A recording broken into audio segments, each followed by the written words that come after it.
107,7 FM Radio Komunitas Dwi Jendra. Om Swastiastu. Selamat pagi DJ listeners. Kembali hadir bersama saya Nova dan juga Putra Diana, operator yang bertugas. Ya pastinya mohon maaf sebelumnya DJ listeners sih agak mundur beberapa waktu karena ada beberapa kendala teknis. Tapi gak apa-apa dong ya. Hari ini spesial juga. Di pagi hari ini kita bersama Diskominfos Provinsi Bali, yang pastinya dalam talk show Kamsiber #6, yang dimana bersama Radio Komunitas Dwi Jendra sampai nanti di jam 10.30 DJ listeners ya. Kali ini narasumbernya ada 2 orang, kita berkenalan langsung. Selamat pagi buat Bapak Widi dan juga Bapak Oman, ya kan? Selamat pagi, Mak. Iya, sebelum kita mulai kami persilahkan dulu kepada narasumber untuk memperkenalkan diri. Silakan. Terima kasih. Nama saya Made Widiarto di Diskominfo selaku fungsional Sandiman Ahli Muda. Terima kasih. Baik, Bapak Widi, sehat ya Pak hari ini? Sehat tentunya. Oke, untuk yang sebelahnya silahkan. Terima kasih. Perkenalkan, nama saya Inyoman Serjaya Kusuma, biasa dipanggil Oman. Di Diskominfos Provinsi Bali, saya sebagai peranata komputer ahli pertama. Oke, baik. Mungkin buat DJ listeners yang baru aja mendengarkan dan juga nggak mengikuti yang sebelum-sebelumnya, Pak Widi dan juga Pak Oman, bisa dijelaskan tugas dari Sandiman Ahli Muda ini seperti apa dan juga peranata komputer ahli pertama ini seperti apa? Silakan Pak Widi dulu. Oke, baik. Sandiman itu adalah jabatan fungsional yang memiliki tugas pokok, yaitu pengamanan informasi ya, baik pengamanan informasi elektronik maupun non elektronik. Jadi istilahnya secara global mengamankan informasi, kemudian memberikan literasi tentang Kamsiber kepada ASN di lingkungan Pemprov Bali. Jadi seperti itu. Jadi seperti itu pokoknya. Ya. Baik, kalau dari Oman sendiri? Kalau misalnya untuk di peranata komputer ahli pertama itu jabatannya itu teknis ya.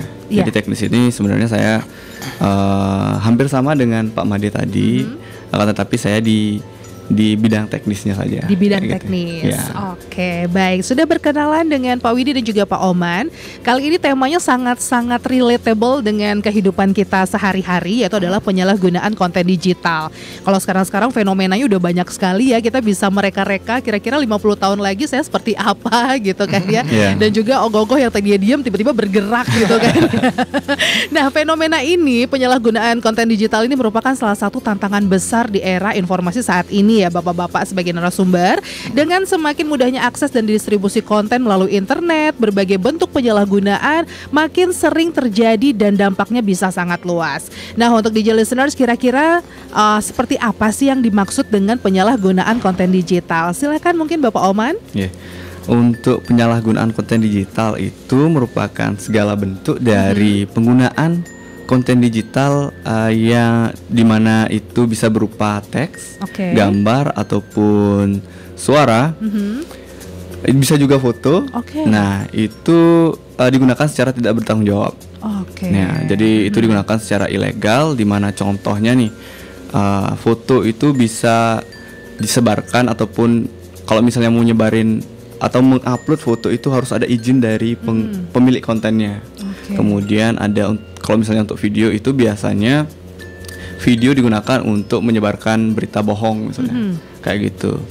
Nah, kalau misalnya dari yang kita lihat di sehari-hari nih, salah satu penyalahgunaan konten kita itu biasanya di stiker WA itu biasanya itu stiker WA di mana orang yang kita pakai fotonya itu nggak tahu nih dia dipakai jadi stiker kayak gitu. Jadi itu merupakan salah satu penyalahgunaan konten digital.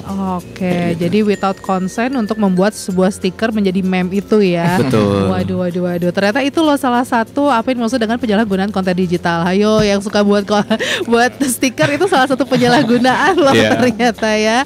Nah, selanjutnya nih apa saja sih bentuk-bentuk umum dari penyalahgunaan konten digital di internet seperti yang tadi sudah dijelaskan? Mungkin Pak Made Widi silakan. Baik. Jadi bentuk umum penyalahgunaan konten digital mungkin seperti tadi yang disebutkan tadi ada penggunaan konten atau foto tanpa izin kita gunakan untuk stiker itu misalnya. Kemudian ada penyebaran berita hoax atau disinformasi, misalnya ada salah satu contoh lagi yaitu penyalahgunaan hak cipta. Kita misalnya kita membagikan film bajakan misalnya di platform torrent atau di grup-grup media sosial, itu salah satu bentuk pelanggaran hak cipta ya. Kemudian menyebarkan informasi yang dilarang oleh peraturan perundangan. Misalnya salah satu contoh misalnya kita punya akun IG, misalnya kita punya follower banyak, kemudian ada yang menawarkan tolong dong sisipkan link ini di konten konten Anda, nanti saya bayar sekian. Tahu-taunya itu konten judi online yang dilarang oleh hukum ya, itu nanti akan berimplikasi ke ranah hukum nanti ya, itu hati-hati sekali. Kemudian contoh lainnya yaitu ada cyberbullying atau ujaran kebencian, itu misalnya memberikan komentar kasar atau rasis di media sosial. Kemudian ada penyebaran konten asusila, misalnya foto pribadi seorang kita sebarkan di dunia maya, itu bentuk konten penyalahgunaan konten. Kemudian phishing atau penipuan online. Kemudian ada zaman sekarang ada IE yang menggunakan deepfake deepfake misalnya, atau manipulasi konten. Kemudian spam atau iklan yang menyesatkan. Kemudian ada penyebaran malware, misalnya kita seolah-olah email resmi dari institusi resmi, sementara di dalamnya ada disisipi malware ya. Malware itu bisa nanti menjadi mata-mata atau menjadi spyware di perangkat kita. Kemudian ada misalnya pelecehan secara visual, body shaming dan sebagainya. Itu salah satu contoh bentuk penyalahgunaan konten digital. Jadi banyak banget ya, beragam ya Pak Made ya. Itu nanti mungkin saya tambahkan dikit, perlu diketahui nanti implikasi hukumnya karena hukum misalnya Undang-Undang Informasi dan Teknologi dan Transaksi Elektronik ya, Undang-Undang ITE. Itu nanti ada pasal yang bisa menjerat itu karena hukum. Jadi hati-hati, jangan main-main ya, jangan dikira itu tidak ada implikasi hukumnya. Nanti kalau sudah masuk karena hukum itu berat juga nanti ada banyak ya undang-undang yang mengatur itu ya, misalnya undang-undang pornografi, undang-undang tentang hak cipta, itu implikasi hukumnya nanti. Jadi seperti itu ya. Nanti sebelum kita lebih lanjut dengan pasal-pasal apa saja yang menjerat gitu ya Pak Made, kita ringan-ringan dulu di awal-awal ya. Karena ngeri juga, karena sekarang ini banyak banget karena penyebaran internet dan juga penggunaan kemudahan kita dalam membuat konten ini juga banyak menyesatkan masyarakat kan, seperti itu ya. Nah, kita sebagai masyarakat yang menggunakan platform digital, seperti apa sih caranya untuk membedakan konten digital asli dan yang mana yang telah dimanipulasi? Karena kan sekarang bingung banget ya, tiba-tiba ini dia awalnya nggak pelukan, totonya dibuat fotonya pelukan dan nyata banget gitu. Oke, silakan Pak Oman. Bagaimana sih cara untuk membedakan konten yang asli ataupun yang sudah dimanipulasi ya? Nah, kalau misalnya untuk di zaman sekarang ini udah makin sulit ya, makin sulit dibandingkan dengan yang dulu, di mana sekarang sudah ada AI yang sangat canggih ini sebenarnya ya. Jadi bisa mengubah foto ataupun video, suara ataupun teks itu hampir 100% sama dengan yang asli. Iya, betul. Itu. Jadi sekarang mungkin susah untuk membedakannya, tapi masih bisa, di mana teman-teman bisa melakukannya dengan menggunakan indera penglihatan dulu ya. Mungkin kalau misalnya untuk di foto, misalnya nih, kalau di foto itu untuk yang sekarang ada yang aneh misalnya di fotonya. Misalnya nih ada ketika di foto itu lagi megang sesuatu, misalnya nih jarinya 6 kayak gitu. Ada kelemahannya pasti ya. Ada beberapa yang fotonya itu tampak janggal lah kira-kira. Kayak gitu. Nah, untuk di video biasanya itu kan dipakai untuk menyebarkan informasi hoax misalnya nih. Benar. Nah, biasanya ucapan dari orang di dalam video itu berbeda dengan suaranya. Jadi bisa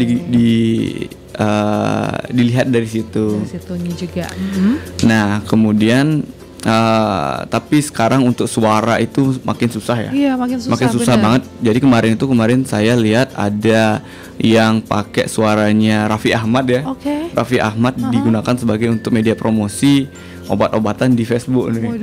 Jadi sebenarnya itu, gimana caranya nih? Sekarang makin susah nih untuk membedakannya. Jadi teman-teman harus berhati-hati juga untuk setiap informasi yang dibagikan di media sosial. Di gitu. cross check dulu ya. Di cross check dulu lah. Sama kayak kasus yang lagi viral banget soal salah satu kasus perselingkuhan gitu kan ya. Suaranya udah tersebar kemana-mana padahal ternyata itu hoax gitu. Betul, itu bisa diambil sebenarnya data suaranya dia, kemudian dipakai di AI. Nah, bisa di-generate itu loh. Dia mau ngatain apa aja bisa aja itu. Padahal sebenarnya itu digunakan untuk pekerjaan kan lebih mudah ya. Betul. Misalnya voice over, kita mau siaran misalnya Bapak Ibu ya, kita biar cuma suaranya aja, tapi malah digunakan untuk hal-hal yang tidak baik seperti itu. Nah, ngomongin hal-hal yang tidak baik, pasti apa saja nih dampak negatif dari penyalahgunaan konten digital terhadap individu dan masyarakat, Pak Made? Silahkan. Baik, jadi dampak negatif dari dalam terhadap individu ya tentunya ada yang pertama tuh kalau ada apa namanya cyberbullying ya tentunya ada gangguan psikologis ya. Ada psikologis, ada stres, kecemasan, depresi, itu agak cyberbullying itu penghinaan atau penyebaran aib pribadi. Kemudian ada rasa takut, trauma jika data pribadi kita disebar ya. Jadi ada gangguan psikologis lah. Kemudian yang kedua dari individu itu ada kerugian finansial ya. Misalnya kita kita jadi korban penipuan online, itu kan salah satu bentuk penipuan konten ya. Kemudian ada kita kena scam misalnya, itu kerugian finansial. Kemudian yang ketiga itu ada kerusakan reputasi ya, misalnya penyebaran konten palsu atau privasi pribadi ya, itu yang dapat merusak nama baik kita ya. Itu kemudian yang keempat itu kehilangan privasi. Misalnya data pribadi disalahgunakan untuk pemalsuan identitas, kemudian ada untuk doxing atau pelacakan tanpa izin. Kemudian yang kelima itu bisa terseret masalah hukum ya, seperti disampaikan tadi. Jadi bisa terjerat hukum jika dianggap turut menyebarkan konten ilegal atau konten yang melanggar undang-undang, misalnya dalam undang-undang ITE ya. Itu pastinya bisa kita terseret masalah hukum. Kemudian dampak terhadap masyarakat ya, misalnya bisa jadi terjadi perpecahan sosial ya. Misalnya ada berita hoax yang menyebar di masyarakat, misalnya itu bisa menjadi perpecahan sosial. Itu memecah belah masyarakat. Kemudian menurunnya kepercayaan publik. Misalnya penyebaran informasi dari suatu institusi pemerintah misalnya, itu informasi palsu, misalnya ada yang menyebarkan informasi tentunya itu akan menurunkan kepercayaan publik terhadap institusi tersebut. Kemudian dapat menimbulkan terganggunya ketertiban umum, misalnya provokasi lewat konten digital ya, tentunya dapat menimbulkan. Kemudian dapat merusak nilai moral masyarakat ya. Dapat merusak nilai moral masyarakat, misalnya ada konten asusila yang tersebar di media sosial ya, itu tentunya dapat merusak nilai moral ya. Jadi seperti itu dampak dari individu dan masyarakat dari penyalahgunaan konten ya. Baik, jadi seperti itu di listener. Jadi berdampak ini ke semua ya, tidak hanya individu tapi ke masyarakat juga. Nah, di listener semakin menarik obrolan kita pada hari ini mengenai topik pembahasan penyalahgunaan konten digital. Jangan sampai kita menjadi salah satu yang menyalahgunai dari konten digital ini ya.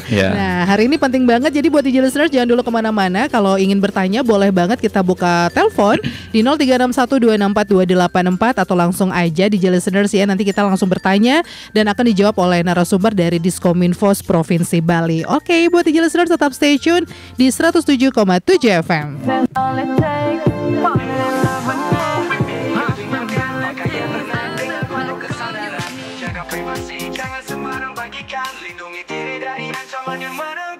Yo, ayo sadar, gunakan teknologi dengan bijak dan benar. Yo, ayo sadar. 107,7 FM Radio Komunitas Dwi Jendra kembali lagi di listeners ya dalam acara Talk Show Kamsiber di Radio Komunitas Dwi Jendra #6 hari ini bersama dari Bapak-Bapak Diskominfos Provinsi Bali, Pak Widi dan juga Pak Oman ya.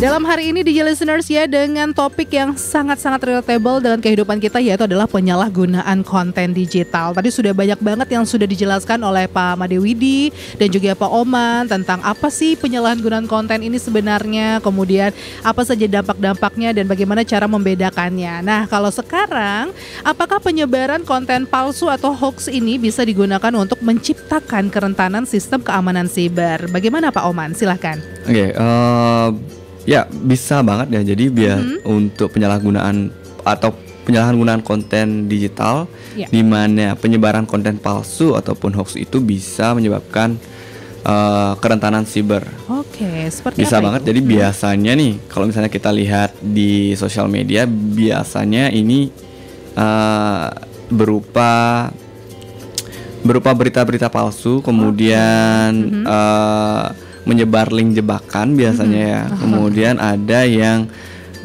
digunakan sebagai media untuk menyebarkan APK berbahaya.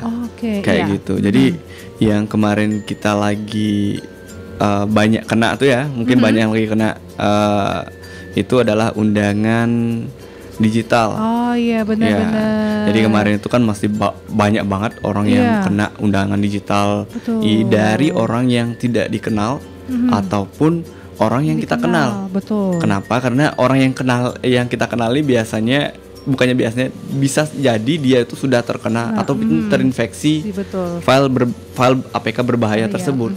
Jadi orang itu akan langsung mengirimkan ke grup-grup biasanya. Kayak gitu. Iya. Jadi seperti itu ya, hati-hati nih buat DJ listeners ya. Jadi jangan sembarangan membuka link-link yang tidak jelas asal usulnya. Betul. Mending di cross check terlebih dahulu karena ternyata penyalahgunaan konten digital ini bisa menjadi ancaman serius gitu juga ya bagi kerentanan sistem keamanan siber kita. Nah, untuk yang selanjutnya nih masih nyambung juga untuk Pak Made Widi. Kenapa penyalahgunaan konten digital ini bisa menjadi ancaman serius dalam keamanan siber? Silakan Pak Made. Oke. Jadi konten digital itu seringkali menjadi alat manipulasi pikiran manusia ya. Jadi sering itu digunakan untuk social engineering istilahnya. Karena manusia adalah target utama dalam rekayasa sosial itu. Jadi banyak serangan siber itu tidak menyerang sistemnya langsung ya, karena sistemnya sudah zaman sekarang itu sistem sudah kuat ya. Jadi yang diserang sekarang adalah orangnya, manusianya, karena dalam rantai keamanan itu yang paling rantai yang paling rentan itu adalah orangnya, manusianya. Jadi manusianya yang disasar sekarang. Jadi penyalahgunaan konten itu bukan sekedar pelanggaran etika digital ya. Jadi bisa jadi menjadi pintu masuk serangan siber yang membahayakan individu atau organisasi. Oke, jadi itu DJ listeners ya. Kesannya sepele gitu ya, tapi ternyata bisa berdampak sangat serius gitu. Nah, untuk selanjutnya bagaimana penyalahgunaan konten digital dapat ini bisa dimanfaatkan untuk serangan siber seperti phishing, malware, atau rekayasa sosial. Gimana tuh Pak Oman? Bagaimana penyalahgunaan konten digital ini? Biasanya nih bentuknya tuh seperti yang saya sudah sebutkan tadi, itu bisa berupa link palsu, itu bisa digunakan untuk phishing. Nah, contohnya nih yang biasanya kita temui itu misalnya nih di grup-grup keluarga misalnya. Ada yang bukannya bilang gaptek atau gimana tapi biasanya orang tua tuh kadang-kadang sebarin gitu aja kan. Asal share aja ya. Jadi anggota keluarga yang lain itu asal klik linknya nih. Betul. Iya, misalnya nih ada dapat uang dari Baim Wong nih di Facebook kan biasanya kayak gitu kan. Iya, benar. Nah, kayak gitu kemudian di-share di grup keluarga, kemudian yang nggak tahu nih untuk itu semua merupakan link phishing nih atau link yang dapat mengambil data penggunanya. Nah, jadi yang gaptek nih asal ini Bapak Ibu teman-teman yang kurang mengerti tentang teknologi, asal klik linknya, kemudian isi data pribadi di sana nih, data pribadi dari email, kemudian username, kemudian password dari sosial medianya. Nah, kalau misalnya itu udah kita klik kirim, itu data kita sudah langsung bisa digunakan oleh peretas, kayak gitu. Nah, itulah Bagaimana ya penyalahgunaannya ya? iya, itulah salah satu yang sering kita temui lah Iya, untuk saat ini, penyalahgunaan konten digital yang dimanfaatkan untuk sebagai phishingnya ya. Iya. Oke, karena banyak banget memang kalau diinteraksi di grup keluarga atau di Iya. grup kampus atau Iya. dimanapun gitu kan ya, banyak banget pengen foto seperti ini, klik link di bawah ini, waduh, Iya. itu yang bahaya ya sebenarnya. Betul. Oke, nah untuk selanjutnya bagaimana sebenarnya peran sistem keamanan data dalam mencegah penyalahgunaan konten digital ini, Pak Made? Baik, jadi peran sistem keamanan ya misalnya sistem keamanan itu seperti enkripsi ya, Oke, itu enkripsi. Jadi konten digital kita bisa kita enkripsi untuk mencegah disalahgunakan ya itu. Kemudian ada yang berikutnya misalnya ada firewall, kemudian ada antivirus itu yang bisa mencegah ya, meminimalisir ya, meminimalisir dampak dari penyalahgunaan konten. Misalnya ada phishing dan ada malware masuk itu bisa dicegah lah dengan antivirus. Kemudian sistem yang dapat memblok misalnya mengakses situs yang dilarang atau yang dilarang oleh organisasi misalnya, itu ada sistemnya. Kemudian ada autentifikasi 2 faktor ya, multifaktor authentication itu juga bisa merupakan sistem keamanan untuk mencegah penyalahgunaan konten digital. Jadi kemudian ada kontrol akses pengguna. Jadi pengguna itu dibatasi mana konten yang bisa diakses, mana yang tidak, itu ada sistem yang bisa mengatur itu, misalnya kontrol akses pengguna. Jadi misalnya dalam kampus misalnya, dalam jaringan kampus misalnya. Jadi siswa itu dilarang akses situs ini karena situs ini berbahaya atau situsnya ilegal atau situsnya mengandung pornografi itu misalnya. Jadi kan itu bisa diblok ya menggunakan sistem keamanan. Nah, jadi semua itu bisa meminimalisir atau mencegah konten disalahgunakan atau akses tanpa izin atau ya seperti itu. Seperti itu ya. Jadi ada sistem keamanannya kok ya. Rajin-rajin aja kita menggunakan sistem itu ya Bapak ya. Antivirus terutama. Ya, jadi betul, nanti betul. di perangkat digital jadi sebaiknya diinstal antivirus dan selalu diupdate antivirus. Gitu ya. Baik, di listeners, wah jadi merasa tersentil gitu ya karena banyak banget sekarang ini sangat relatable sekali topik kita. Nanti kita lanjut lagi Pak Made, Pak Oman ya untuk informasi dan juga pertanyaan-pertanyaan selanjutnya. Buat di listeners juga kita mengundang untuk Anda yang ingin bertanya bisa langsung hubungi di 0361264284. Untuk itu jangan dulu kemana-mana, tetap stay tune di 107,7 FM. Pakai internet dengan penuh kesadaran. Jaga privasi, jangan sembarang bagikan. Lindungi diri dari ancaman yang menekan. Yo, ayo sadar, yo, ayo Komunitas Dwi Genre di listeners masih bersama Bapak Made Widi dan juga Bapak Oman dari Diskominfo Provinsi Bali dalam acara pada hari ini dengan topik pembahasan penyalahgunaan konten digital. Nah, di listeners dari tadi kita sudah membahas banyak sekali mengenai penyalahgunaan konten digital dan langsung saja kita lanjut untuk yang selanjutnya, penambahan informasi untuk Anda di listeners ya. Apa saja yang bisa dilakukan untuk pengguna internet ya Bapak agar tidak tertipu dari penyalahgunaan konten digital yang menyesatkan, dan kenapa kita harus melaporkan jika menemukan konten digital yang menyesatkan? Silakan Pak Oman. Oke, apa yang bisa dilakukan kita sebagai pengguna internet itu pastinya banyak banget nih konten-konten konten hoax yang ada di internet ya. Jadi kita bagaimana sih cara menghindarinya itu? Yang pertama itu selalu verifikasi informasi. Jangan bergantung hanya pada satu sumber saja. Jadi misalnya kan ini teman-teman dapat informasi dari Instagram ataupun sosial media lainnya itu cross check lagi nih informasi tersebut. Jadi biar nggak karena kita tahu sekarang tuh banyak banget ada konten-konten yang misleading ya bisa dibilang. Jadi kita harus cross check 2 kali bahkan bisa 3 kali cross check dulu untuk memastikan bahwa informasi yang di-upload itu merupakan informasi yang benar. Kayak gitu. Kemudian yang kedua itu adalah hindari klik link ataupun tautan yang sembarangan. Nah, jadi teman-teman di sini kalau misalnya ada link yang di-share ke grup WhatsApp keluarga ataupun grup-grup yang lainnya ataupun dari orang yang kita kenal, itu jangan langsung diklik secara langsung. Lihat dulu nih linknya ini apakah benar linknya ini sudah terverifikasi nggak linknya ini gitu. Dan kemudian mungkin saya bisa menyarankan ke teman-teman yang sekiranya tahu teknologi lah. Jadi kalau misalnya teman-teman tahu teknologi itu bisa menjadi salah satu apa namanya ya? Kalau misalnya di keluarga itu kalau ada nyebar link misalnya kita yang ngasih tahu ini linknya hoax kayak gitu. Memvalidasi ya sebagai validator lah kayak gitu. Kemudian kalau misalnya di sosial media bisa langsung di share langsung ini link hoax gitu. Jangan di klik apapun di sini kayak gitu. Kemudian yang ketiga itu periksa kembali keaslian gambar ataupun video maupun itu suara juga ya. Itu karena sekarang ini udah yang seperti saya sebutkan tadi itu udah sangat canggih banget, bahkan bisa hampir 100% sama kayak yang asli kayak gitu.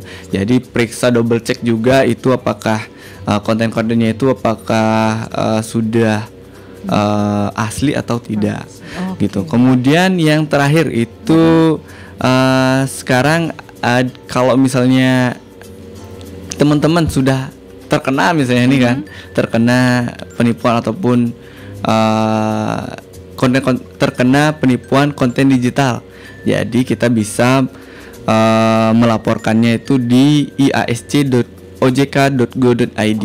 Nah, IASC itu apa sih? IASC itu merupakan Indonesia Anti Scam Center, di mana teman-teman bisa melaporkan apapun yang bentuknya itu penipuan secara online. Misalnya nih, contohnya itu adalah penipuan ketika transaksi belanja online terutama kan.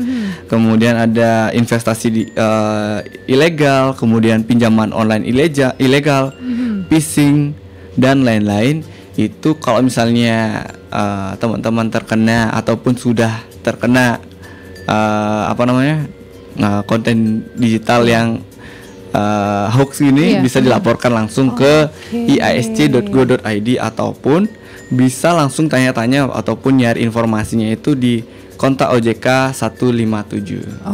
Gitu. Jadi sudah ada ya platform ataupun juga media untuk menangani bagaimana jika Anda sudah terlanjur gitu di listeners misalnya sudah tertipu oleh beberapa konten, jadi langsung bisa di websitenya itu di iasc.ojk.go.id atau langsung saja di 157 seperti itu ya. Betul. Wah, sudah ada, jadi aman sebenarnya di listeners ya, jangan takut melapor gitu ya. Agar segera ditindaklanjuti. Nah, untuk yang selanjutnya nih Pak Made ya, apa sih yang harusnya dilakukan sekolah, ini yang paling riskan gitu ya, sekolah atau lembaga pendidikan dalam mengedukasi soal penyalahgunaan konten ini? Baik, jadi tentang edukasi ya ini memang sebaiknya dari dasar ya, dari usia sekolah ya kita tanamkan. Misalnya salah satu contohnya misalnya memasukkan literasi digital dalam kurikulum ya. Misalnya ada 4 literasi digital ya. Yang pertama ada digital culture, ada kemudian ada digital skill, kemudian ada digital ethics, kemudian ada digital safety. Jadi keempatnya itu memang harus dikuasai ya. Jangan kita tahu skillnya aja, kita safety-nya kita nggak tahu, kita etikanya kita tidak beretika, kemudian kita tidak ada culture-nya. Jadi kemudian mengajarkan siswa itu bagaimana membedakan informasi yang valid dan hoax itu bisa dimasukkan ke dalam gitu. Kemudian berikutnya kemudian bisa memberikan simulasi serangan real ya, seperti apa sih serangan real, bisa disimulasikan ke siswa biar siswa tuh tahu seperti ini loh dampaknya. Jadi kami di pemerintah provinsi juga setiap melakukan literasi keamanan siber kita selalu sertakan simulasi ya. Kita selalu sertakan simulasi, jadi biar kalau sudah jadi korban tuh baru ngeh jadinya, baru sadar biasanya. Kalau cuma teori-teori gitu kadang dilanggar aja ya, diabaikan aja. Tapi kalau sudah jadi korban itu penting memberikan simulasi secara berkala. Kemudian sehingga membentuk siswa itu memiliki karakter yang bertanggung jawab, kemudian memiliki etika dan memiliki rasa empati ya. Kemudian bisa dianalogikan kalau kita mengajarkan naik motor ya, bukan sekedar mengajarkan menghidupkan motor, menjalankan saja, tapi harus diajarkan juga rambu-rambunya seperti apa, kemudian itu biar untuk bagaimana menghindari bahaya dan seperti itu. Jadi menurut saya seperti itu yang harus diberikan ke siswa. Baik, jadi sudah lengkap sekali informasi pada hari ini di Listeners mengenai topik penyalahgunaan konten digital. Namun sebelum kita mengakhiri acara ini, mungkin Pak Oman dan juga Pak Made bisa memberikan kesan, saran dan juga masukan kepada seluruh lapisan masyarakat, karena tanpa kita sadari siapa tahu kita nih menjadi penyalahgunaan konten digital itu dengan sadar maupun tidak sadar kan ya. Karena ternyata seperti yang sudah disampaikan tadi bahwa jika kita membuat stiker di WA aja sudah termasuk loh penyalahan konten digital. Jadi boleh disampaikan pesannya kepada seluruh pendengar di Radio Komunitas Dwi Jendra. Siapa dulu? Pak Oman dulu ya? Baik, boleh Pak Oman, silakan. Ya, mungkin pesan-pesan saya untuk pendengar ataupun teman-teman di luar sana itu jangan sampai kalian itu sebagai pelaku penyalahgunaan konten digital. Karena kita tahu konten digital itu tidak bisa dihapus ya.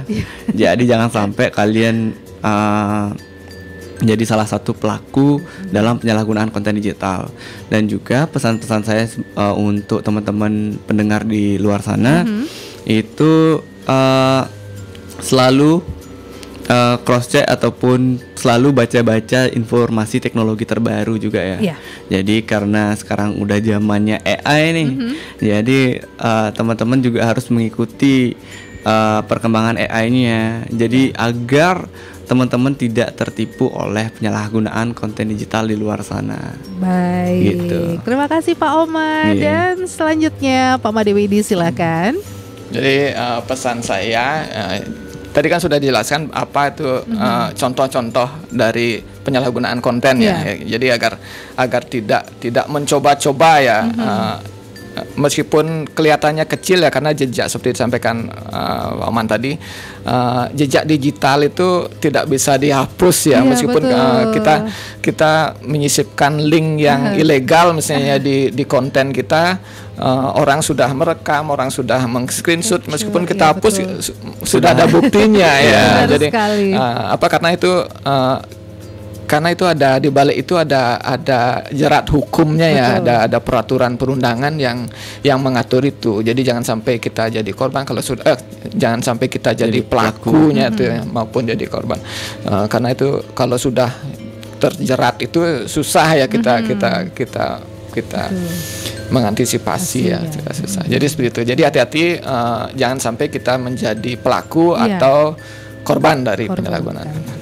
Baik, terima kasih kepada Pak Widi dan juga Pak Oman dari Diskominfo Provinsi Bali dengan topik kali ini penyalahgunaan konten digital ya di Listeners. Wah, tidak terasa sudah 1 jam kita berbincang-bincang karena saking serunya topik kita hari ini, sangat relatable dengan kehidupan sehari-hari. Baik, sekali lagi terima kasih Pak Made Widi dan juga Pak Oman. Terima kasih. Kita tunggu topik-topik selanjutnya di bulan depan ya, karena kita akan rutin ini mengundang bapak-bapak narasumber sebagai narasumber tetap kita kayaknya.